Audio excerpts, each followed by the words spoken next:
Hello students, today we are going to start the next one lesson of political science, that is social and political movements. In this lesson we are going to study various types of social movements. Actually in our previous chapter we have already studied about various types of political parties. Actually these political parties work for various types of issues, for solving various types of problems. Actually they do not concentrate on a single issue. They handle various types of regional, national and various types of issues all over the country. So far as they cannot concentrate on a single issue. Here we can see some points are there on our screen. In the last chapter we got information about the national and regional parties. Political parties compete for political power. They win elections and try to resolve the problems of the common man. So political parties work for solving the problems of common people and they compete for getting power. Political parties generally adopt a comprehensive perspective. They cannot concentrate on just one particular issue. As I told you that political parties can not concentrate on a single issue, मतलब यहाँ पे हम देखेंगे कि जो political parties होती है वो सिंगल इशू के ऊपर कॉन्सेंट्रेट नहीं करती है. उनको अलग अलग प्रॉब्लम्स और इश्यूज को हैंडल करना पड़ता है, नेशनल लेवल की और रीजनल लेवल के, मतलब ऑल ओवर द नेशन जो कुछ भी इश्यूज राइज होते हैं उनको हैंडल करने का काम, उनको सॉल्व करने का काम पॉलिटिकल पार्टीज करती है. और उनका जो पर्सपेक्टिव होता है वो गेटिंग पावर, मतलब वो पावर गेन करना चाहते हैं और उसी लिए वो सब काम करते हैं. तो पॉलिटिकल पार्टीज का जो एम होता है वो अलग होता है. जैसे कि हम यहाँ पे अलग अलग इश्यूज देखेंगे, public cleanliness, then space research, then they have to take into consideration all the matters from national perspective and take decisions. तो national perspective से उनको सोचना पड़ता है कि कौन सा इशू उनके लिए ज़्यादा इम्पोर्टेंट है और उस इशू को और उस प्रॉब्लम को वो हाथ में लेके उसको सॉल्व करते हैं. तो पॉलिटिकल पार्टीज जो होती है उनके एक्सपेक्टेशंस, उनके काम करने का तरीका अलग होता है. Political parties adopt policies taking into consideration the interest of all farmers, laborers, businessmen, women, youth and senior citizens. तो पॉलिटिकल पार्टीज क्या करती है, सभी जो सोशल फैक्टर्स है सोसाइटी में, जो अलग अलग तरीके के सेक्शंस हम देख सकते हैं, फार्मर से, लेबरर से, businessman, women, youth, senior citizens, इन सब के प्रॉब्लम्स को टच करने का काम, उन सब प्रॉब्लम्स को सॉल्व करने का काम पॉलिटिकल पार्टीज के माध्यम से किया जाता है. मतलब पॉलिटिकल पार्टीज क्या करती है, सिंगल इशू को, सिंगल प्रॉब्लम को वो स्ट्रेस नहीं करती है, तो उसमें सभी जो सोसाइटी के सेक्शंस है उनके प्रॉब्लम्स को यहाँ पे स्ट्रेस किया जाता है, उसको सॉल्व करने का प्रयास किया जाता है. वाई मूवमेंट्स, तो ये पॉलिटिकल पार्टीज क्या करती है कि प्रॉब्लम्स को सॉल्व करने का प्रयास करती है. तो पॉलिटिकल पार्टीज इश्यूज को, प्रॉब्लम्स को सॉल्व करती है, तो मूवमेंट की क्या जरूरत है, मूवमेंट किसको कहा जाता है, तो वो अंडरस्टैंड करेंगे. Actually we have seen various types of political parties, they are working for various types of issues. So then why movements are necessary, तो मूवमेंट्स क्यों जरूरी है. पॉलिटिकल पार्टीज ऑलरेडी काम करती है सोसाइटी के लिए, प्रॉब्लम सॉल्व करती है कॉमन पर्संस के, तो मूवमेंट्स की क्या जरूरी है. क्योंकि मोमेंट्स क्यों जरूरी है, क्योंकि सोसाइटी के जो सभी लोग हैं वो पॉलिटिकल पार्टीज में इन्वॉल्व नहीं हो सकते हैं, उनके प्रॉब्लम्स अलग अलग होते हैं. इसलिए सोशल वेलफेयर में जो कंट्रीब्यूशन है वो पॉलिटिकल पार्टी जितना करती है वैसा कॉमन पर्सन नहीं कर सकता है। इसीलिए पॉलिटिकल पार्टीज के अलावा मूवमेंट्स की भी जरूरी है। उसके अलावा एक ही इशू को, एक ही प्रॉब्लम को पॉलिटिकल पार्टी फोकस नहीं कर सकती है, इसलिए मूवमेंट्स जरूरी है। They organize people and try to pressurise the government to resolve that issue. तो मूवमेंट्स के माध्यम से लोगों को इकट्ठा लाया जाता है और लोगों के माध्यम से गवर्नमेंट के ऊपर प्रेशर डालने का प्रयास किया जाता है और गवर्नमेंट को उस डिसीजन तक पहुंचाने का काम अलग अलग तरीके के मूवमेंट्स के माध्यम से किया जाता है। They constantly follow up on the issue, build public opinion about it and thereby put a pressure on political parties and the government. तो मूवमेंट्स क्या करती है, उस इशू को फॉलो अप करती है, गवर्नमेंट के ऊपर स्ट्रेस प्रेशराइज करती है और उस इशू को सॉल्व करने का प्रयास उस मूवमेंट के माध्यम से किया जाता है। This type of organized activity is called a movement. तो इसको मूवमेंट कहा जाता है। Organized activity is the essence of any movement. Such movements are very important in a democracy. Different social problems come under discussion through these movements. तो जो social problems है उन social problems को इन मूवमेंट्स के माध्यम से सॉल्व करने का प्रयास किया जाता है। The government then has to pay attention to such problems. तो ऑर्गेनाइजेशन मूवमेंट्स के माध्यम से जो इश्यूज, जो प्रॉब्लम्स उठाए जाते हैं उनकी तरफ गवर्नमेंट को ध्यान देना पड़ता है और उनको सॉल्व भी करना पड़ता है। अब ये जो मूवमेंट्स चलती है उसके लिए लीडरशिप की ज़रूरत होती है। मतलब जो एक्टिविस्ट होते हैं और जो लीडर्स होते हैं उनकी ज़रूरत होती है, क्योंकि मॉब को कलेक्ट करना, लोगों को कलेक्ट करना, उनके ओपिनियन को उस प्रॉब्लम के तरफ परसुएट करना, ये काम उस मोमेंट के लीडर और एक्टिविस्ट करते हैं। Leaders and activist of the moment provide necessary information about those issues to the government. तो ये क्या करते हैं, लिंक का भी रोल प्ले करते हैं। मतलब लोगों के इश्यूज को गवर्नमेंट तक पहुंचाने का काम इन एक्टिविस्ट और लीडर्स के माध्यम से होता है। This information is very useful for the government while making policies. Some movements aim at opposing a particular decision or policy of the government. तो इससे क्या होता है कि जब कभी पॉलिसी या कोई नई स्कीम बनाते हैं तब इनके माध्यम से, इन लीडर्स और एक्टिविस्ट के माध्यम से जो जानकारी उनको मिलती है कि लोग क्या चाहते हैं और जैसे लोग चाहते हैं वैसे गवर्नमेंट पॉलिसीज और स्कीम बनाता है, तो इससे गवर्नमेंट को मदद होती है। दूसरी बात, जब कभी गवर्नमेंट कोई स्कीम या कोई पॉलिसी लाता है तब समझो वो पॉलिसी लोगों के खिलाफ है, लोगों के लिए वो अच्छी नहीं है, उस समय पे भी मूवमेंट चलाई जाती है और उस मूवमेंट के माध्यम से लोगों के अधिकारों की बात गवर्नमेंट के सामने रखने का प्रयास किया जाता है, उसके लिए प्रोटेस्ट किया जाता है। डेमोक्रेटिकली मतलब जो हमारे कॉन्स्टिट्यूशन में जो राइट ऑफ प्रोटेस्ट है उसका यूज़ करके प्रोटेस्ट करने का भी अधिकार लोगों को है और प्रोटेस्ट के माध्यम से, मूवमेंट के माध्यम से लोग गवर्नमेंट तक अपने प्रॉब्लम्स को पहुंचाने का प्रयास करते हैं। What is a movement? Now we have to understand the meaning of movement. See, a movement is a collective action. People's active participation is expected in the moment. तो मोमेंट में एक्सपेक्टेशन क्या है, तो ये एक कलेक्टिव एक्शन है कि जो लोगों के माध्यम से, लोग जो इसमें पार्टिसिपेट करते हैं उनके माध्यम से ये कलेक्टिवली एक्शन की जाती है, उसको मूवमेंट कहा जाता है। दूसरा point, a movement can be formed when people come together in the interest of a particular issue. For example, pollution can be a single issue for which a movement can be created.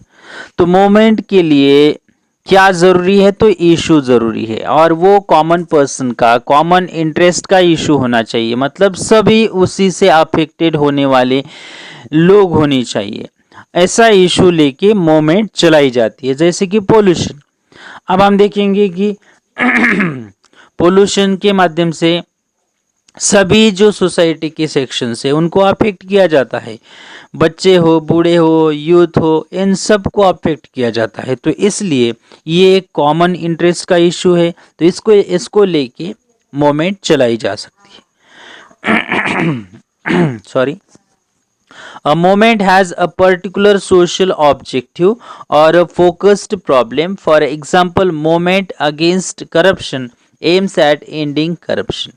तो उसका एक objective होता है, moment चलाने से पहले उसका एक ऑब्जेक्टिव होता है कि उस ऑब्जेक्टिव तक उस मोमेंट को चलाया जाना चाहिए। जैसे कि करप्शन के ऊपर समझो मोमेंट चल रही है, तो करप्शन जब तक खत्म नहीं होता है तब तक उस मोमेंट को चलाया जाता है। तो करप्शन खत्म करना ये उसका ऑब्जेक्टिव है। Moments have a leadership, leadership है keeps the moment active. Objectives of the movement, program of action, strategy of agitation are decided by its leader. A strong leadership makes movement effective. तो leadership जरूरी है, क्योंकि leadership क्या करती है कि movement का फॉर्म कैसा होना चाहिए, मूवमेंट किस तरीके से होनी चाहिए, मूवमेंट के ऑब्जेक्टिव्स क्या है, किस तरीके से एजिटेशन करना है, किस तरीके से मूवमेंट चलाना है, उसकी स्ट्रेटजी क्या है, ये सब डिसाइड करने का काम उस मूवमेंट के लीडर्स करते हैं। और समझो लीडरशिप स्ट्रांग है तो वो मूवमेंट भी इफेक्टिवली काम करती है, इफेक्टिवली वो चलती है। Movements have organizations. Without an organization, it becomes difficult to follow up the issues. For example, farmers organization works for farmers movement. तो मोमेंट्स चलाने से पहले मोमेंट्स की एक ऑर्गेनाइजेशन होनी चाहिए, और वो ऑर्गेनाइजेशन उस इशू का फॉलोअप लेने वाली होनी चाहिए, और तभी वो प्रॉब्लम सॉल्व हो सकते हैं। जैसे कि फार्मर्स का इशू है, तो फार्मर्स की क्या होनी चाहिए, ऑर्गेनाइजेशन होनी चाहिए, तभी वो प्रॉब्लम सॉल्व हो सकते हैं। Any movement requires public support. People should feel connected to the issue that is undertaken by the movement. Movements have a program of action which helps them to shape public opinion. तो public opinion, public involvement ज़रूरी है, क्योंकि जब कोई movement चलाई जाती है किसी इशू को लेके, तब लोगों को लगना चाहिए कि वो अपना खुद का इशू है और ये मूवमेंट हमारे लिए चलाई जा रही है। तो ये फीलिंग लोगों में आनी चाहिए, तभी लोग एक्टिवली उस मूवमेंट में पार्टिसिपेट कर सकते हैं। तो लोगों को लगना चाहिए it is my view, it is my issue. So such type of thinking they have to be in their mind, then only they can involve in that moment, तभी वो उस मोमेंट में इन्वॉल्व हो सकते हैं। इम्पोर्टेंट मोमेंट्स इन इंडिया, तो अभी हम देखेंगे कि जो अलग अलग तरीके की मूवमेंट चलाई गई थी इंडिया में, उनके बारे में अभी हम देखेंगे। तो फर्स्ट वन मूवमेंट है जो कि ट्राइबल मूवमेंट है। ट्राइबल मूवमेंट एक्चुअली ये अलग अलग स्टेट्स में ही चलाई गई थी, और ये प्री इंडिपेंडेंट एरा में जब ब्रिटिश गवर्नमेंट था, तब ब्रिटिश गवर्नमेंट के माध्यम से कुछ लॉज पास किए गए थे कि जिनके माध्यम से जो ट्राइबल कम्युनिटीज़ है उनका जो हक है, उनका जो अधिकार है फॉरेस्ट रिसोर्सेज के ऊपर, वो ख़त्म कर दिया गया था। तो उस डिसीजन के खिलाफ, उस लॉ के खिलाफ ये मूवमेंट चलाई गई थी। अब ये मूवमेंट अलग अलग स्टेट्स में चलाई गई थी, जैसे कि जो ट्राइबल कम्युनिटीज़ थी छोटा नागपुर एरिया में, जैसे कि Kolam from Chota Nagpur, Gond from Odisha, Koli, Bhil and Ramoshi from Maharashtra, and Santhal and Munda from Bihar. तो ये अलग अलग स्टेट्स हम देख सकते हैं कि वहाँ से अलग अलग तरीके की जो ट्राइबल कम्युनिटीज़ थी, जो कि वहाँ के फॉरेस्ट रिसोर्सेज के ऊपर वो अपना लाइवलीहुड चलाती थी, तो ऐसे कम्युनिटीज़ में ये एजिटेशन, ये मूवमेंट शुरू हो गई थी। और इस मूवमेंट को लीड करने का काम बिहार के बिरसा मुंडा इन्होंने किया था। तो ये मूवमेंट चलाई गई थी। The tribal struggle has continued since those years. Tribals in India face several problems. One major problem is that they are denied right over forest. The main demand of the tribal movement is to accept their right over forest. तो ये movement चलाई जा रही थी। अब ये क्यों चलाई जा रही थी, तो ये हमने ऑलरेडी डिस्कस किया है कि जो फॉरेस्ट रिसोर्सेस है उनके ऊपर जो ट्राइबल कम्युनिटीज का जो अधिकार है उसको ख़त्म कर दिया था, और वो मूवमेंट के माध्यम से वही इशू को वो उठा रहे थे कि हमारा जो राइट है फॉरेस्ट रिसोर्सेस के ऊपर उसको मतलब एक्सेप्ट किया जाए गवर्नमेंट के माध्यम से। तो इसलिए ये मूवमेंट चलाई जा रही थी। फार्मर्स मूवमेंट इन इंडिया, अभी हम देखेंगे दूसरी जो मूवमेंट है वो है फार्मर्स मूवमेंट। एक्चुअली फार्मर्स की अलग अलग मूवमेंट्स आज भी चलाई जाती है, और जो प्री इंडिपेंडेंट एरा है उस समय पे भी अलग अलग जो फार्मर्स के इश्यूज को लेके मूवमेंट्स चलाई जा रही थी। तो इसके बारे में हम देखेंगे। Farmers movement is India in India is an important moment. During the British period, farmers started getting organized due to anti-agricultural policies of the British colonial government. You must be aware of farmers' movements in Bardoli, Champaran and movements against revenue collection. तो हमें पता है कि जो pre independent era है उस समय पे जो गवर्नमेंट पॉलिसीज हुआ करती थी ब्रिटिश गवर्नमेंट की, वो फार्मर्स के खिलाफ हुआ करती थी। तो उन पॉलिसीज के खिलाफ फार्मर्स हमेशा ही ऑर्गेनाइज हुआ करते थे, हमेशा ही स्ट्रगल किया करते थे। उसका एक एग्जाम्पल यहाँ पे हम लेंगे, बरडोली जो कि चंपारण यहाँ का एक एजिटेशन। अब ये जो था चंपारण का जो एजिटेशन मूवमेंट जो थी वो महात्मा गांधी के माध्यम से 1917 को चलाई गई थी।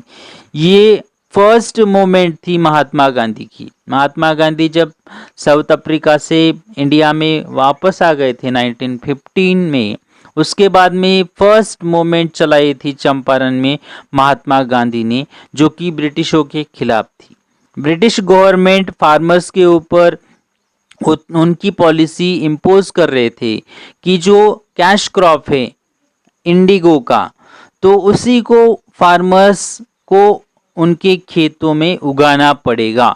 तो इसके खिलाफ वहाँ के फार्मर्स इकट्ठा हो गए थे। वहाँ के फार्मर्स जो फूड ग्रेन्स है या जो एसेंशियल चीज़ें हैं उनको उनके फार्म में उगाना चाहती थी, लेकिन ब्रिटिश गवर्नमेंट इंडिगो को यूके, चाइना यहाँ पे एक्सपोर्ट करता था और उसको अच्छा मुनाफा मिलता था। इसलिए वो फार्मर्स को मतलब कंपलसरी कर रहा था कि वो अपने खेतों में इंडिगो को ही उगाए। तो इसके खिलाफ जो मूवमेंट चलाई थी उस मूवमेंट को चंपारण मूवमेंट कहा जाता है। तो ये महात्मा गांधी के माध्यम से चलाई गई थी। अब ये जो अलग अलग सोशल मूवमेंट्स हम देखते हैं, वो अलग अलग मूवमेंट्स अलग अलग जो सोशल रिफॉर्मर्स थे, जैसे कि महात्मा ज्योतिराव फुले, उसके बाद जस्टिस रानडे और महात्मा गांधी, इनके जो विचार है, इनके विचारों को लेके ये मूवमेंट्स अभी भी फार्मर्स के माध्यम से चलाई जाती है। Due to some reforms in agriculture, tenants laws relating to tilling of the land etc, the farmers movement slowed down। तो जब ये अलग अलग तरीके के लॉज बन गए और इन लॉज के माध्यम से क्या हो गया कि फार्मर्स की स्थिति इम्प्रूव होने लगी थी और जो मूवमेंट्स थी वो भी कम होने लगी थी, मतलब जो फार्मर्स की स्थिति सुधार रही थी। लेकिन जब ग्रीन रिवॉल्यूशन आ गया 1965 में, तब से फिर से ये मूवमेंट्स बढ़ना स्टार्ट हो गया। After the green revolution the farmers movement became more active and effective. Though Green Revolution aimed at increasing agricultural production and achieving self-sufficiency in food grains, it did not benefit the poor farmers।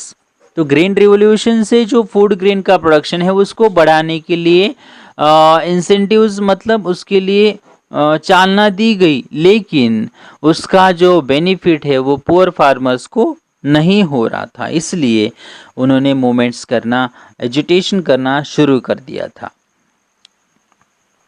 Dissatisfaction among the poor farmers led to the beginning of farmers movement, appropriate price for agricultural products। तो in poor farmers की क्या demands थी, तो उनके products को, उनका जो production है एग्रीकल्चर का, उसको अच्छा प्राइस मिलना चाहिए। Agriculture to be treated as an industry, agriculture को एक इंडस्ट्री के तौर पे देखा जाएगा, मतलब देखा जाना चाहिए, ये भी उनकी मांग थी। Implementation of the recommendations of the Swaminathan commission, और जो स्वामीनाथन कमीशन के माध्यम से जो रिकमेंडेशंस दिए गए थे उनको एक्सेप्ट करने के लिए वो फोकस कर रहे थे। डेप्ट रिलीफ, जो कर्जा लिया है उसको रिलीफ किया जाए, उसको कैंसिल किया जाए। तो ये सब उनकी कुछ मांग थी जो कि इस मूवमेंट के माध्यम से वो पुट करते थे, उसको प्रेजेंट करने का काम करते थे। उसके लिए अलग अलग ऑर्गेनाइजेशंस उन्होंने बनाई थी, जैसे कि शेतकरी संगठना, भारतीय किसान यूनियन, ऑल इंडिया किसान सभा। तो ये अलग अलग जो फार्मर्स की ऑर्गेनाइजेशन है, इन फार्मर्स के ऑर्गेनाइजेशन के माध्यम से जो फार्मर्स के इश्यूज है, प्रॉब्लम्स है, उनको उठाया जाता है और उन इश्यूज को गवर्नमेंट तक पहुंचाने का काम किया जाता है।